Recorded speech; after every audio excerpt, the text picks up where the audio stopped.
Hello and welcome to Point of View. I'm Tania Nugent, and thanks for joining us today on this program where we share our thoughts and ideas, we celebrate achievements and explore issues that matter to women. And as always, I'd like to welcome my fellow panelists. Cleopatra, thanks for joining us again. And Philma and nice to see you both back with us today. And our special guests today are two beautiful and very talented individuals, a couple who have been married for just over 10 years, blessed with 5 gorgeous children, Jagah and Jamie Lee Renagi. It's so lovely to have you both on our program. Welcome. Thank you for having us. Well, we're talking about relationships and dating and marriage on the program today. So let's start at the beginning with boy meets girl. And I guess that leads to the dating thing here. What are the do's and don'ts and must-nots for dating in Papua New Guinea?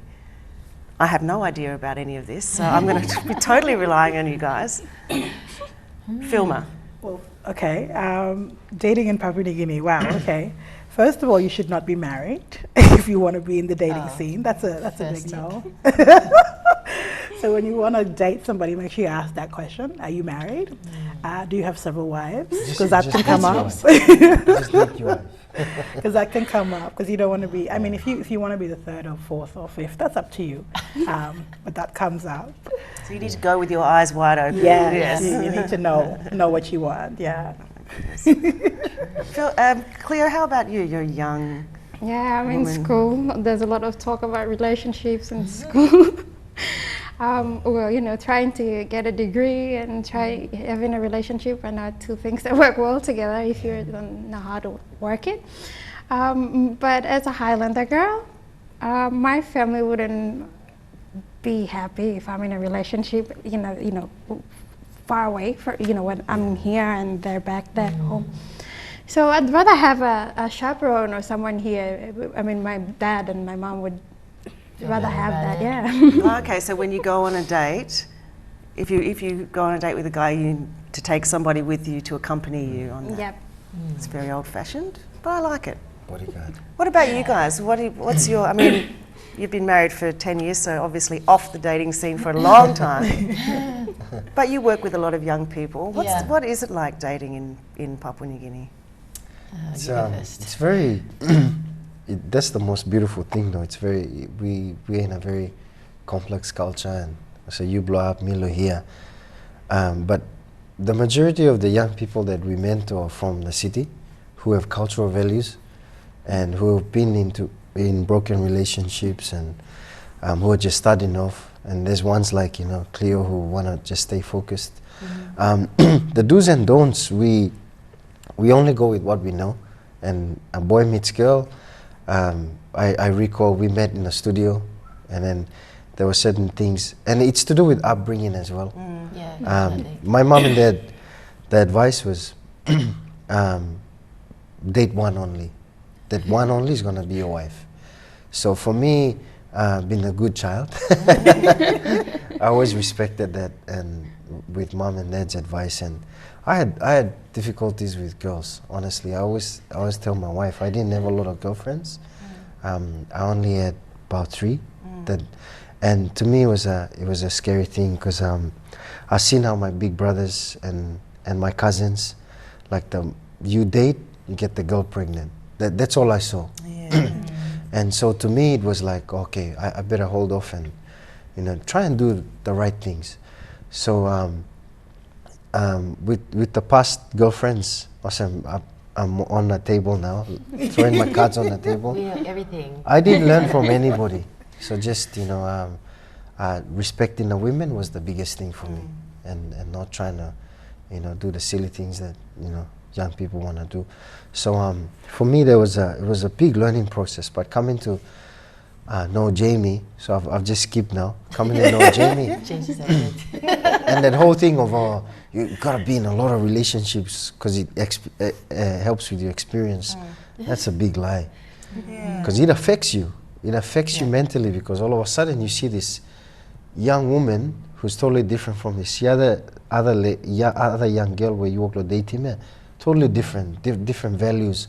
So it doesn't help with you trying to carry bag experience of you dating this how many girls and then you wanna, it's unfair on that other person because value blame different. She's a different person now. So I'm grateful, like, it was a whole learning experience with Jamie as well, because I didn't learn from the ones, I didn't read a book or go to a school, and it's exactly like marriage. You know, there's no manual. Yeah, that's right. You go through its crash and burn, its life experience along the way, and that's the whole journey of why I feel like marriage is just a little bit of your whole purpose. And dating, and so with the do's and don'ts thing is like, firstly, don't get the girl pregnant for the do's, because whatever you think, you become. So if you think, like, I'm not gonna get this girl pregnant, it affects your behavior. Because your belief system is in a way where, man, I'm not gonna get this girl pregnant. And it takes you back to your values. So if you're brought up in the right values, and because we always talk about this, PNG and Christian country, but the values have to manifest physically. So if you respect the girl, when you're dating, you got to respect the girl and let her, this is a tip for the young man, let her talk, let her be who she is. For the young guy, don't go and talk about yourself, what you want to achieve. Let her talk, let her be. Like this is how so this is how I advise the young men, is like, if you're dating a girl, are you going to marry her? You know? Otherwise, don't or waste are you your time. in it for experience? Because you can see a person how she is, and you have a little checklist there. But, you know, to not beat around the bush, I found that while learning from the experience, I found that being in God helped me find the right woman. And it was all just leading with my mom and dad's, you know, advice and where you need to go. And I always carry Proverbs, you know, like in my heart. It's like, oh, okay, a woman who has value. Because at the end, she's going to look after my kids. So, you know, like, and there's different people who think differently. So for me, my thing was to find a woman who could look after my kids. And I found, you know, straightforward. Straightforward. And I had a little checklist, because I read somewhere in a book, you must have a checklist. It helps you find who you. So I had like 10. She must be this, she must be sporty, she must. And the one thing that I didn't have, because all of us were, like I said, off. Sorry, Jamie, I'm going on and on, but just from my boy's side. So like, one of the things was I was scared because I was Maritim. There was five boys. There were 4 of us physically, biologically, but we had my cousins who looked after us. So 5 boys, and I went, please, 5 boys in a bride price, but how? So I just went like, okay, in the dues, I must try and date somebody who will not, you know. Doesn't expect bride price. But coming to understand now, one of the things that young men who have cultural values need to do is bride price is just part of that whole. It's not the overall thing. But bride price I understood now, whereas before, because I grew up outside, maybe people are like, Gorokana Leia, I saw bride price in a very different way. Like, you buy Maria and Mary Blue, so you can do whatever you want. But now understanding, sitting under mom and dads and my uncles and my boo-boos, and seeing how the system works in the village, I begin to respect it now. But it's evolved.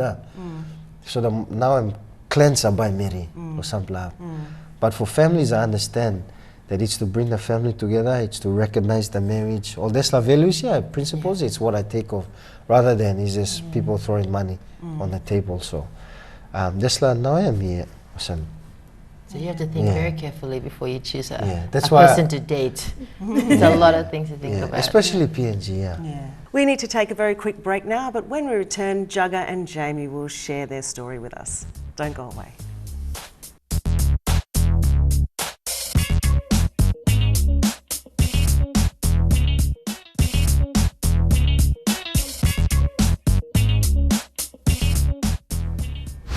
Welcome back to Point of View, and we're talking about love and relationships and marriage on the program today. And Jagah, Riza and Jamie Lee Renagi Va'a, we all know them through their work as artists in music, songwriting and performing, but today they'll be sharing a different side of themselves, that of husband and wife and dedicated parents. So Jamie, I think I might throw to you now. 10 years of marriage, how has it been? What have been some of the challenges? Well, there's been many challenges. joining of two people is not an easy process.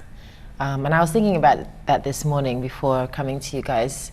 You know, it's two people becoming one. So, and we really, I think they say the first 2 or 3 years are the hardest, and we really went through that. And also being young, and I didn't have as many girlfriends or boyfriends as Jagah had girlfriends, but you know, I had a lot of crushes, but I didn't have any experience of even just sitting and talking to a person. So Jagah to me was my first proper experience of like how to like be in this small space with one person. And good thing is that he's much older, not much older, only a few years older, and much more mature is what I was trying to say. Yeah. So he had, you know, a good guideline for me. Like he was able to give me advice, and but it was hard. Like the first few years being married,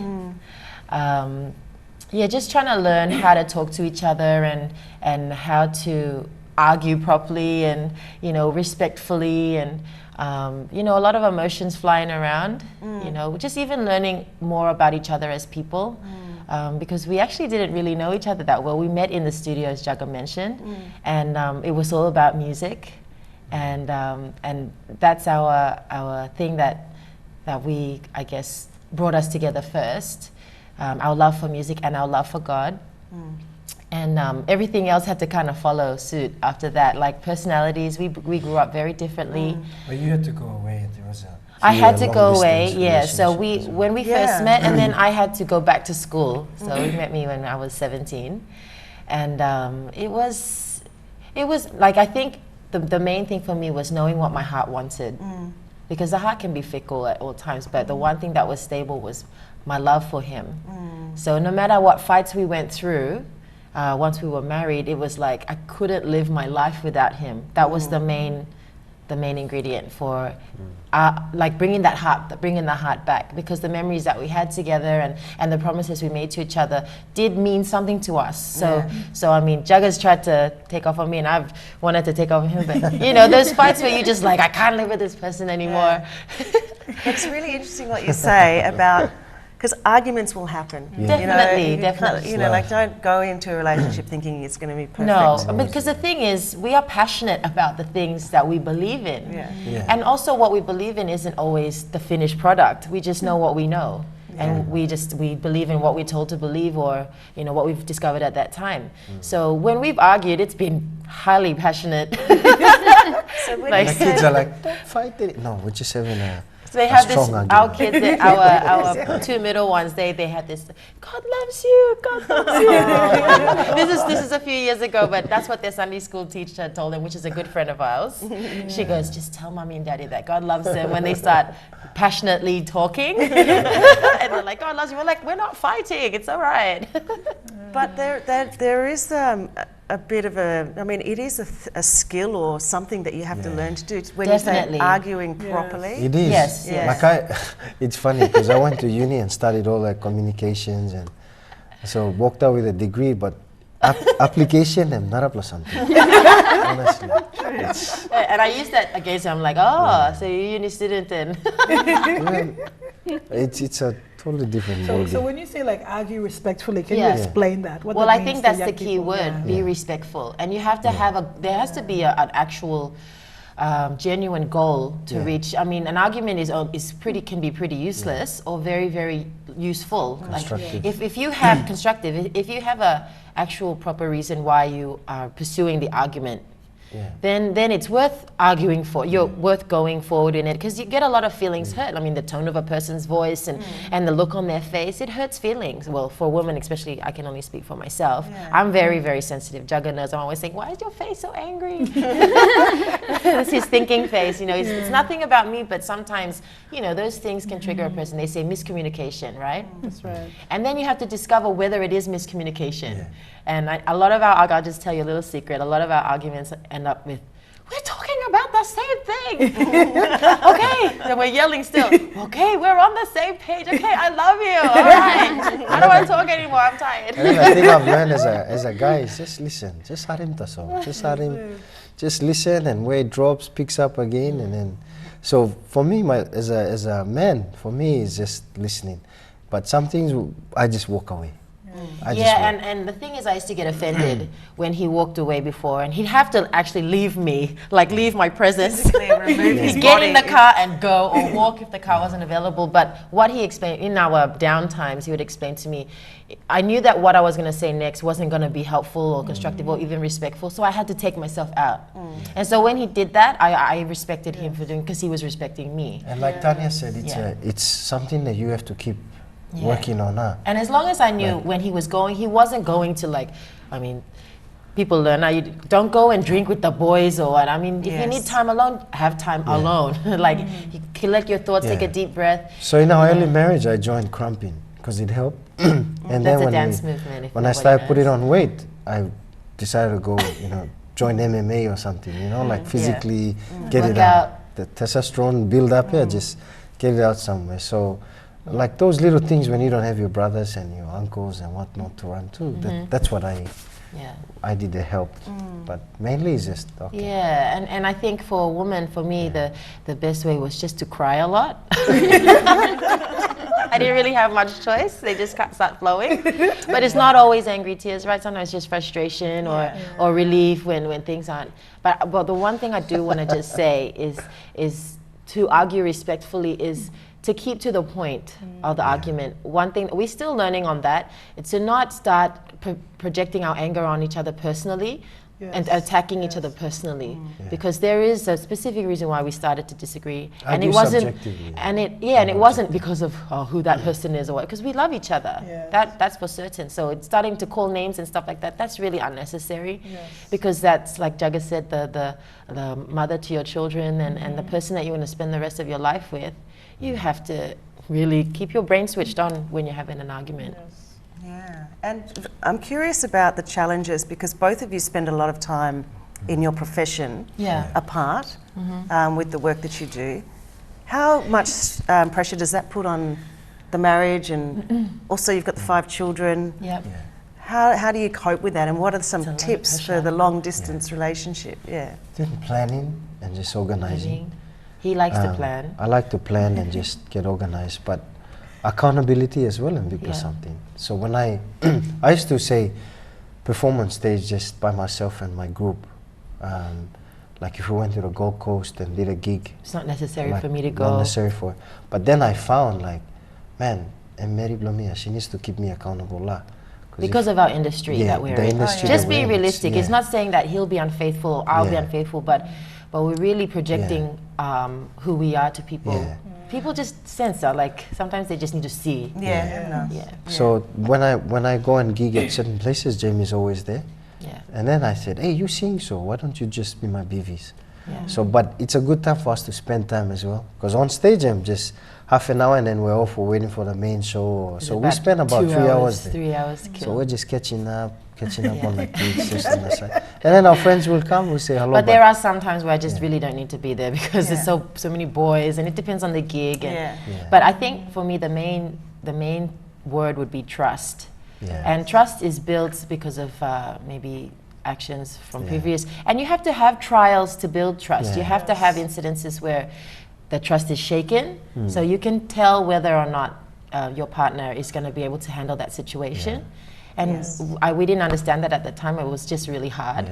And the other thing as well is like, that's just how I am. I'm very friendly and happy. I like. Well, we have to be in our industry. I love meeting new people and what, but there's a line, because this, say for example, drunk girls coming to you and they just want to go all over you, but not being. There's a boundary, and my wife is here, so.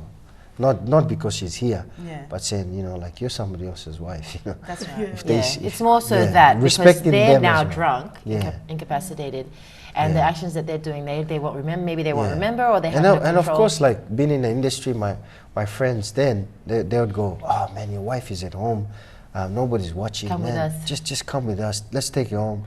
But then it's that moment. Okay, girls, don't do that. I'm telling you now. Just and then it's that moment don't do that. It's that moment we're saying like, no, it's all good. You gotta go home. If you want a drink, okay, we'll get you a drink, but you need to go home. If you got a phone, like I find a lot of gigs, I'm like that. Like just like. But also he's trust a big me, brother. there's a lot of beautiful women I see. He honestly, Like going to Sydney and Brisbane, and it's a nightclub scene. So, but I always have a plan. Like after a gig, say hello, and then go in the green room. And I think that's the key thing, is that he doesn't just go in there thinking he's all strong and stuff, but knowing that, Jagah gonna get out at this time, this is when, and I appreciate that. And it was hard in the beginning because I was like, oh, so you have weaknesses, you know, what women do. But then thinking, of course he has, and it's just, we're human after all, but it's what you do with those weaknesses that I respect him for. And I told Jamie my weakness was drinking. Because when I lost my big brother, the only way to calm myself and hide away in my circle was just to drink till. So, but that would have an impact on how I would relate to the opposites, Mary. And then for me, it was like, okay, just stop drinking, don't drink when you go on. And gig. so that's a promise. That's a decision that we made. Is to, and then it's something that we teach our young people when we mentor them or have time with them, is that you're going to do a job, you have to stay in the right mind, because if your sponsors or if you have promoter or if you have people who want to hire you next time, are you going to speak to them like in an incapacitated state? Like, you need to be professional. After you finish your job, do whatever you like. But during that time, while you are being hired, to stay professional, because, well, it was first of all for a personal issue, which was just to keep ourselves alert, but also, our belief is that, we have to give our best, which is to be professional and not be drinking on the job. So we need to take a very quick break right now. Don't go away though, because after the break, Isabel Drimmer will bring us Street View, and we'll be finding out what people on the street out there think makes a good relationship. Stay with us.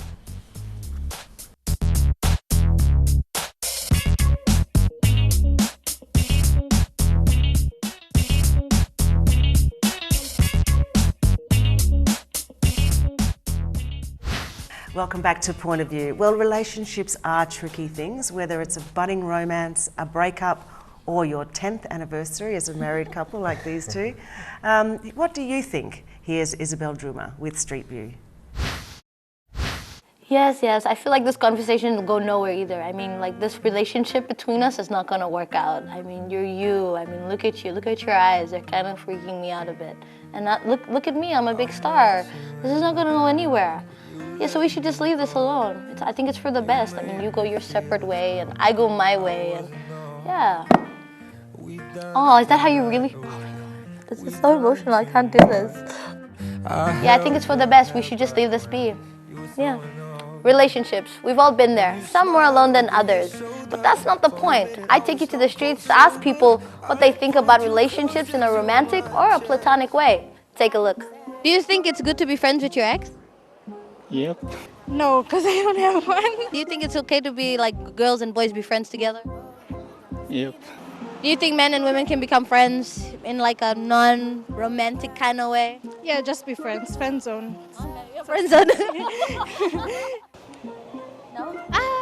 No. And what is your opinion on polygamy? Do you think it's fair if like a man marries more than one wife? No. Why is that? Because that's where the problem is come up, something like. Polygamy, is it like when multiple? Okay. It depends if like they're in good terms with each other, and if they're in bad terms with each other, then obviously they can't live together, so they shouldn't stay together. No. Why is that? Well, biblically, I think it's that every partner should have only one partner and not more than that. Do you believe that men and women should live together even though they're not married? Yes, I do believe in that. Why I do believe in that is because before taking like a step such as marriage, two people should really, get to know each other and see if they take that next step to commit, that this is the person you would want to spend the rest of your life with. And so for the rest of your life, you'd be living together. And so I think it would be good that for like a year or a couple of months, you get to know each other, live with each other, get to know each other's, good and bad habits. And so kind of work those things out before taking that stage. Yep. Hey, why is that? Because they're couples and they're supposed to live together when they're married. I don't think so. Oh, why is that? Well, I just think that it's not right to live even though they're not married. And what do you look for in a partner? Well, what I look for in a partner, what I look for in a partner is someone who's, not only is beautiful like on the outside, but someone who's willing to, put up with you, who sees the things in you that no one else would see, like right from the beginning, someone who's been with you and who's committed and who's willing to go the long run with you, and who's not gonna give up on you halfway. So that's something that I always look forward in, and I'm lucky actually that the partner that I found, at that time she's been willing to put up with a lot of my shortcomings and all that, that sacrifice that she's done, and her willingness to be patient with me. I think that's something that I really appreciate in a partner. Their willingness to commit and just to give themselves fully to you, and also, but it's a two-way thing, a relationship. You shouldn't take advantage of people like that. You should also in turn learn to grow, and also in turn, sort of it's a two-way thing. So you also give back to people who are committed to you. So if they're committed to you, and if it's someone that, if it's love, then you shouldn't, there shouldn't be some sort of barriers. There shouldn't be anything stopping you. It should just happen naturally. So if there's something that's holding you back, or if there's something that, like, when you want to do something for that person, but there's like you're hesitant or something, then I don't think that's the person for you. Because you should always want to do things for them. You should always want to, give yourself to them. Are you looking for anyone in particular? What do you look for in a husband? I'm looking for a guy that is humble, understandable, and can take up husband's responsibility. Maybe the only thing I should say is that a partner would be a good guy, I'd say, yeah. Are you friends with your exes? No. I like to sort of burn bridges and just let it be like that. Yeah. Okay, why do you keep that relationship going? Well, some of my exes are not just a boyfriend that I've come across, but some of them are really good to me, and they treat me more than just a girlfriend or an ex. Well, there you have it for Street View. But for now, I need to get back to my very romantic, very important meeting. Oh, babe, I promise I'll make it up to you. Come back to me. Thank you, Isabel Druma out there with Street View. It's time for a quick break now, but when we return, we'll be talking about bride price, polygamy, and our country's marriage laws. A bit of a clash of culture and modernity. Stay with us on Point of View. For that night, when we looked over your shoulder for a minute.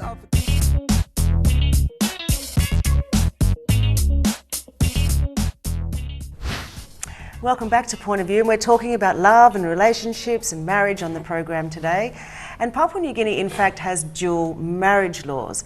In our country, our laws recognise both traditional marriage and statutory marriage. And to me, this just sounds like a nightmare, to tell you the truth. What do we think of this, the traditional marriage versus the statutory marriage? Well, it's quite an interesting combination here in Papua New Guinea.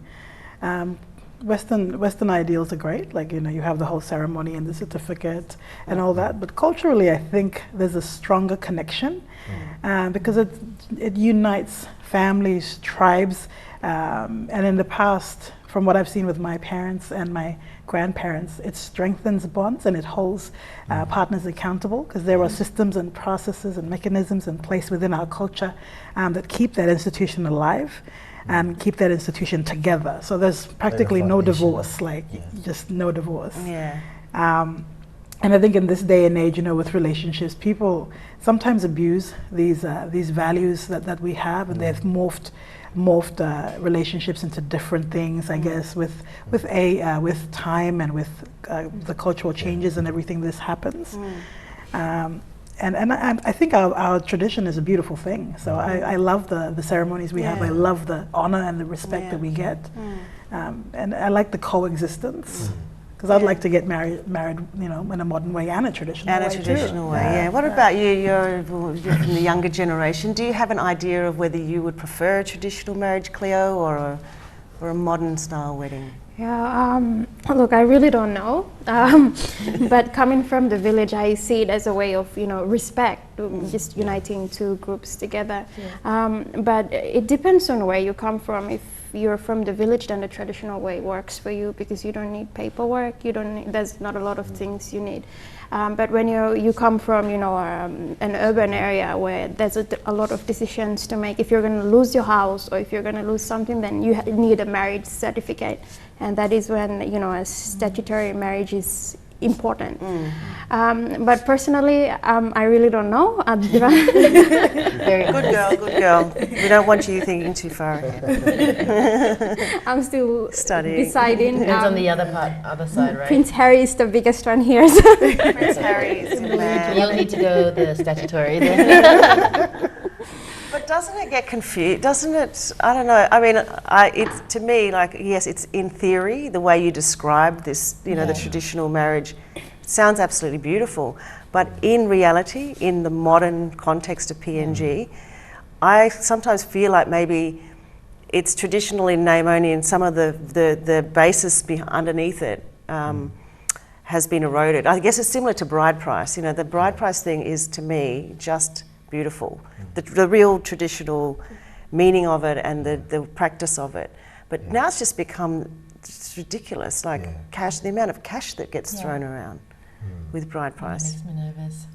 It's crazy. Yeah, it is. Yeah, and then sometimes it makes women seem like a mere commodity, where it's something you can just buy and then you can do whatever with it because it's your property now. I think the whole view of bride price has changed over time, where back then it was a show of acceptance and respect, but today it's just purchasing a property. So yeah, if you want to keep it real, maybe we should just take it right back to old school. Take cash out of the equation, take vehicles out, and just keep it as pigs, shell money, food. Completely purely traditional. That's exactly how I feel. But I guess that's why as time changes, as time has changed, how we want to give changes as well. So it just depends on what angle we're looking at it. Because I've had trouble, Jagah knows, with the idea of bride price. Because when we were living in Australia, we, out of respect and to contribute to the family, there's been multiple bride prices in that time, and I couldn't understand it. And I'm just being honest, because it wasn't part of my culture. I didn't grow up like that at all. And I asked, and I'm so grateful Jagah's very patient with me, I've asked hundreds of times, why do we have to give to bride price? And I didn't understand because we're not there, and I guess I would cut him off and would give him time to explain all the time. So it took a little while for me to really understand, but when I saw one ceremony of some friends of ours, they just recently had their bride price, after being married for a while actually, statutory marriage, but it just so happens they had to wait a while before they did their bride price. But it was so beautiful because I saw that love. I know the love between the two of them, and I saw how the families contributed to that time. They were celebrating them and accepting, not accepting because it's already accepted, but that they were saying, we love you so much and we want to show you how much we value your love for each other. And it's them showing love. It's just a way of showing love and respect. Also, we have to be reminded that there's the ones who can give in the form of all garden kaikaya, traditional, and there's ones who can give in the form of the modern money. Now that we have people in the city. Because value systems change in terms of, so we just have to find a balance. Finding balance, but there's certain reasons why certain people throw this amount of money and what, because of the social status in the village or wherever. But bottom line, and the biggest thing is the couple. That's right. The focus is the couple. But system otherwise, we got booking system where, and it's not just bride price. Lo time lo die too we give, and because there's a book that I understand now where your name is entered, amount entered, and then time lo. It's much deeper than just a celebration. So or a ceremony. when I give, it's like I'm investing in my kids. So when it's the wedding time, you got booking, you must give in 2 blapi, 3 blapi. So that's how I understand the cultural side of it. So for me, I'm all for the bride price thing where the real values, like you mentioned, unforgotten. But otherwise, time man tintin or se meri blomia mi can fight him. I think that's why we have such a bad view sometimes of bride price, because of there are situations where men and women are abused in their relationships and they can't get out. Oh no, he bought her already. But the thing is, that happens in statutory marriage as well. But we just, because of our lack of understanding, we put more highlight on it on the traditional marriage, because there isn't any paper you could say, no, you should just walk away. But realistically, they made a promise to each other, and marriages, they go through struggles. Yes, in any abusive relationship, if you're not happy, then leave. Like, you know, don't have to, this is for the man's side, like don't have to abuse your woman. If you don't want her anymore, then let her go. But that's the same in statutory marriage. But the thing is, we have a paper, we have to sign another paper to divorce again, you know. Simple place mangi. Like if he wants a woman, like the family will only throw like 5 grand or what. But then ma travel ground, so he goes, mi marati ya ground lista. So sometimes it's like that. Like that's how I see it in Aroma, where they value land.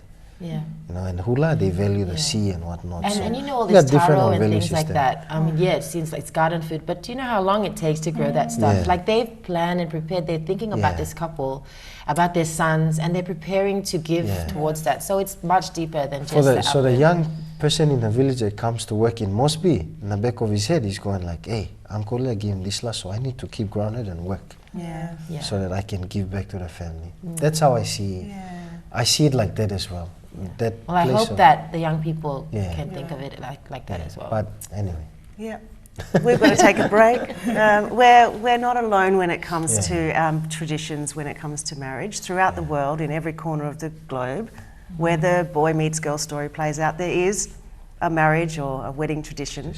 And some of them are pretty crazy, and we'll find out a bit more about that next. Stay with us.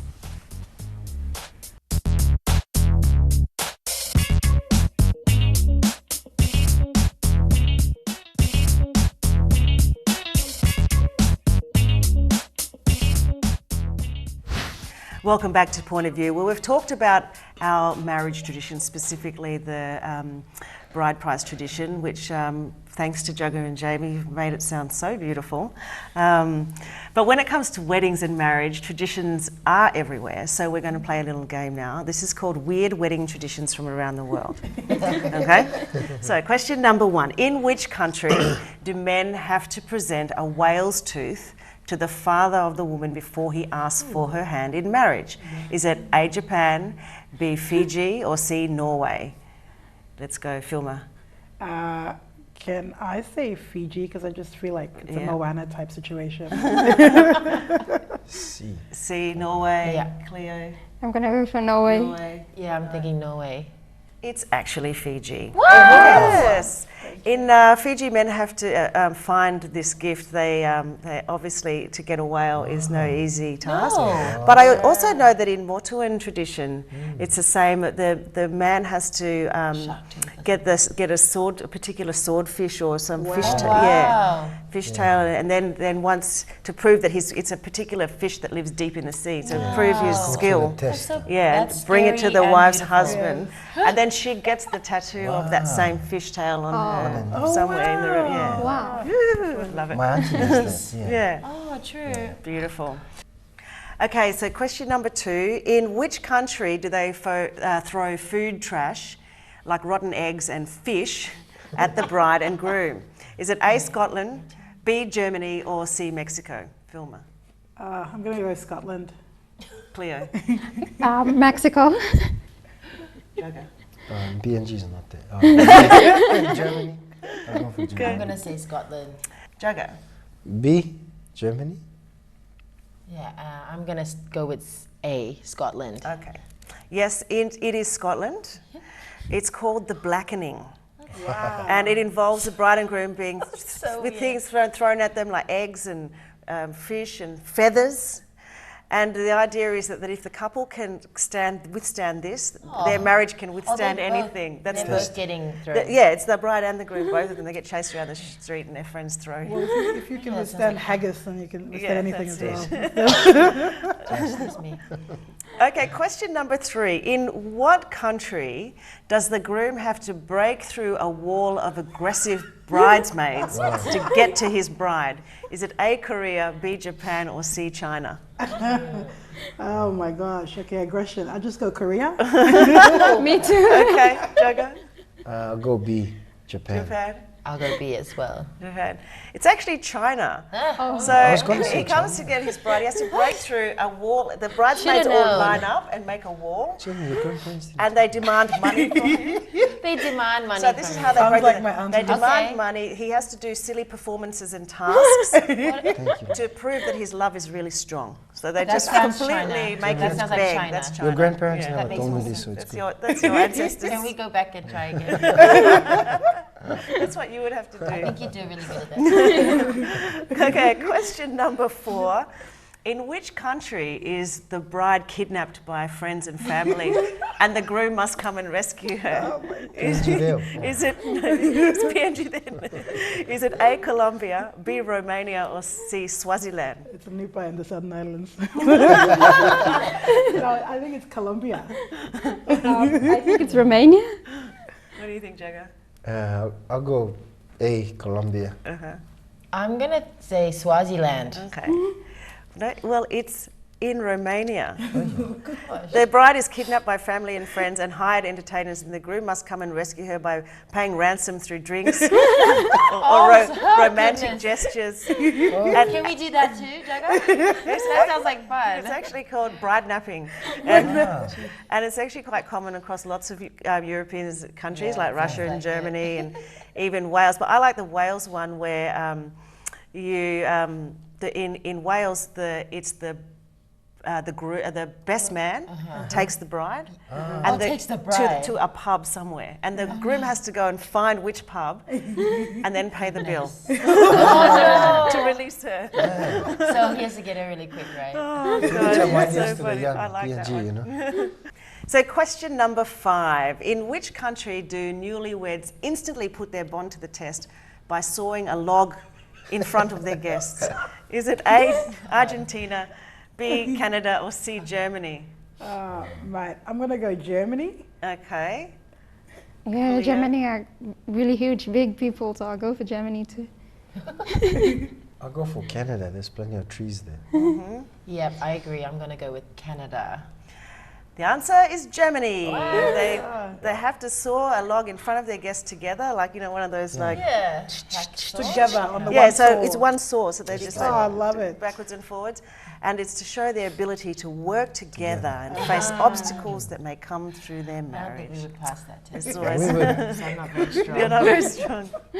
In which country do the bride's sisters steal the groom's shoes? Oh my goodness. Is it A, Thailand, B, India, or C, Peru? Oh, wow. I have no idea. All I can think is Imelda Marcus. So I'm going to go Thailand. I'm going to go for India. Okay. I'm going to go for Peru. I'll go with Thailand. Okay. No, it's India. Ah. They steal the shoes, and they steal his shoes as soon as he enters the wedding tent. They steal his shoes. Kind of weird. Steal it. So Maybe so he can't run away. That's funny. Okay, question number 7. You're mine now. In which country is it common for the man to gift his new wife a carved wooden spoon? Is it A, Wales, is it B, Ireland, or is it C, Switzerland? That sounds like a sensible gift. I think Switzerland.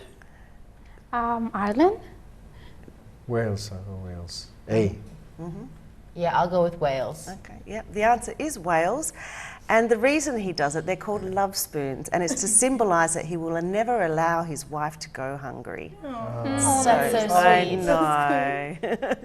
Okay, next question.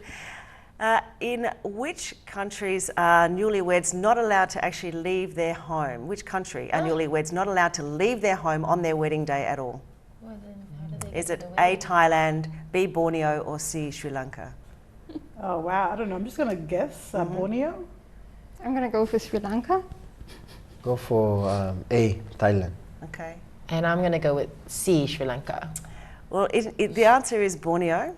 And they're not allowed to leave, not even to go to the toilet. And it's said to bring them good luck. So they just have to sit there, not even to use the toilet. Patience. Huh? Yes. You want to get married in the morning then? Yeah. Endurance. In which country do men have to dress in elaborate costumes and perform for their potential mates? Is it A, Brazil, B, Costa Rica, or C, Niger? Oh, wow. I'll just say Brazil, A. I'll say Brazil too. I'll go B, Costa Rica.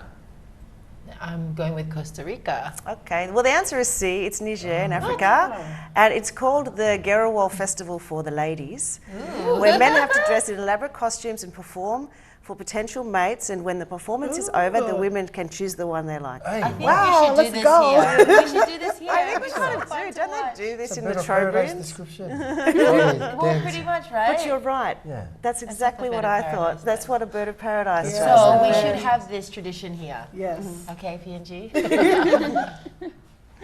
Okay, now last Turn into a question. Mardi Gras. In which country do the bride and groom have to drink from a Oh, toilet as newlyweds? Oh, Lord. Oh My no. God. Is it A, France, B, Greece, or C, Uganda? Oh, wow. I have no idea. I'm just going to go Uganda. I'm gonna go I'll A. go for Uganda too. I'll go for A because they eat France. And frogs too. I'm going with B, Greece. The answer is France. Because they eat frogs. Woohoo! Frogs, so they must drink from the toilet, right? But there you go. That's disgusting. Terribly unhygienic. They are some of the weird wedding traditions from around the world. I just found that really fascinating. And, you know, we've got our traditions, but, you know, we're not as weird as some people out there throwing rotten eggs and stuff at people. Anyway, it's time to take a very quick break, and we'll be back to wrap things up today on Point of View. See you soon.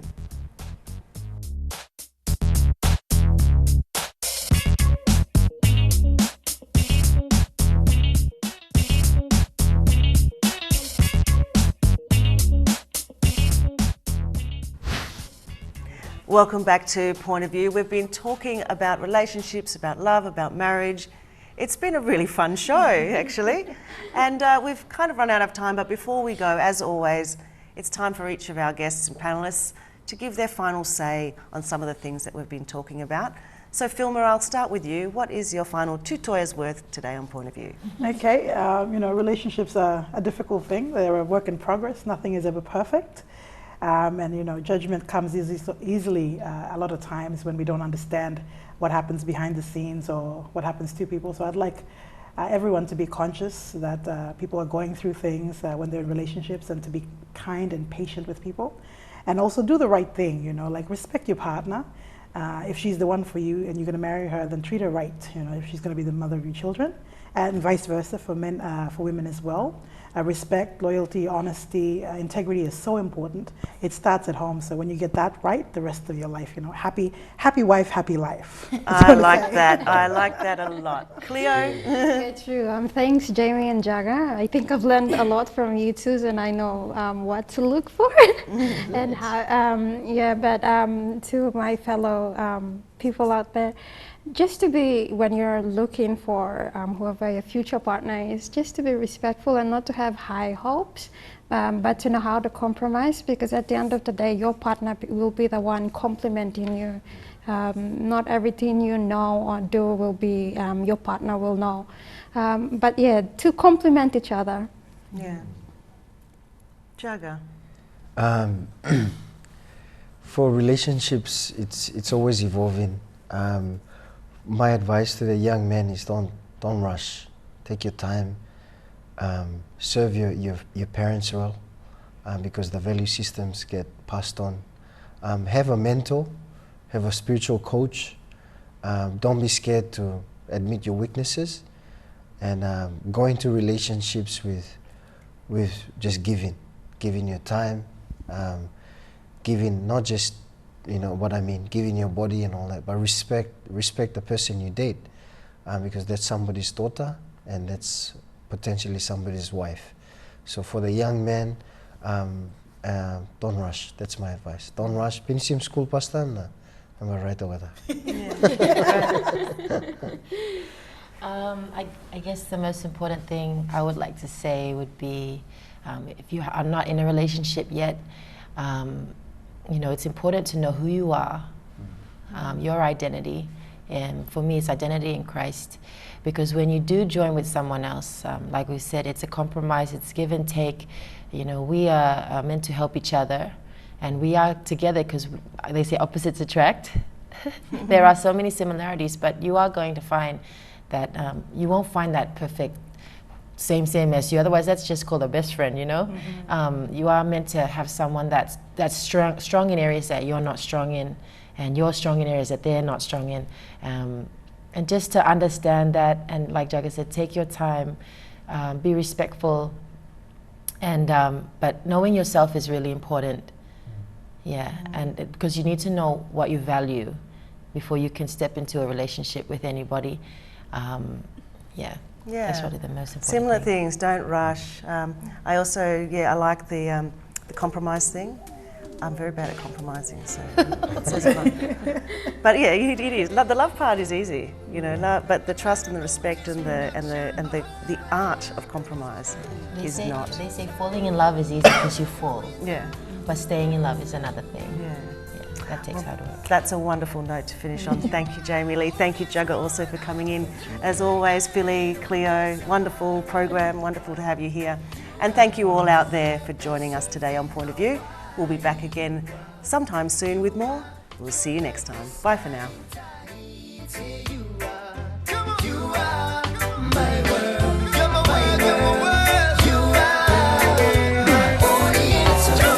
Native to your heart, my girl. Walking on me heart, now you rock my world. No other one got a true expression. No other one just finest creation. First time love rushing on me head. 10 out of 10 since the day we met. Day after day we